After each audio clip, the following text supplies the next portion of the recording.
So what I want you to see in this message, two things primarily. What are His purposes for allowing us to go through the things that cause tears and heartache and pain and suffering and sorrow?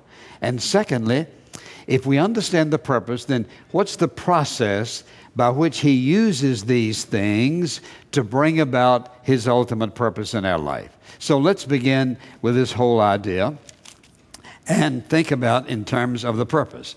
Sometimes the purpose is beyond us. We don't understand. It seems to be with no purpose. Why would God allow this? What in the world? How could He be in this situation in my life? Why would God allow such suffering? Why this pain? What have I done?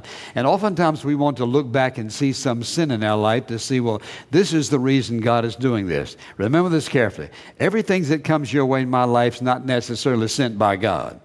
Some things He sends, some things He allows, some things it is a result of our conduct, something we've done in the past. But oftentimes it looks like it has no purpose. And when it seems to have no purpose, we want to murmur and blame God and be resentful and accuse Him. And God, where is your love? And question, for example, what we really and truly believe. Sometimes, for example, that purpose is sort of blurred. Now, what blurs my understanding of the purpose? A number of things. First of all, the very nature of what I'm dealing with.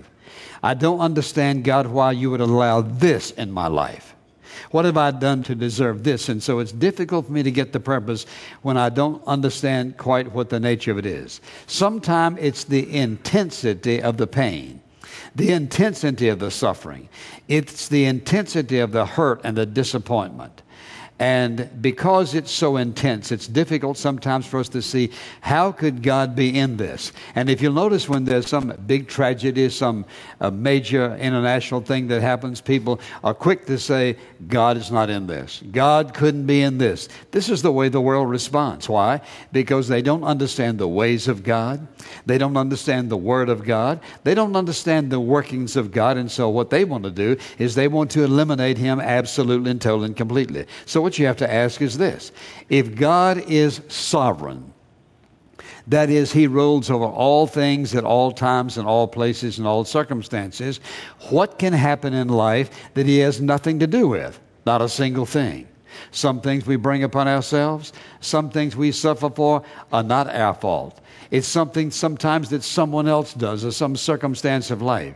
But if I understand that there is a purpose, it may get blurred by the intensity of it.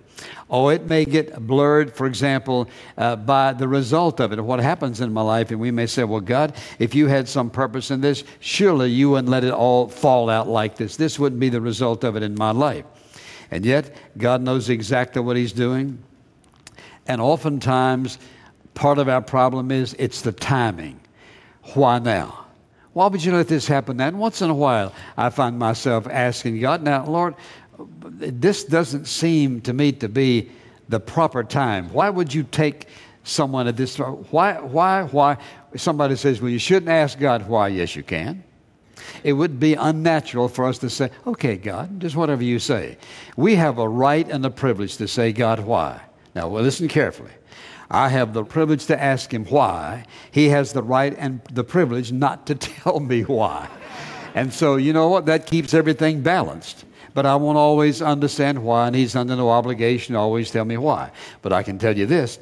He is far more willing to explain to us what His purposes are and why He allows things happen than we are willing to believe that He will.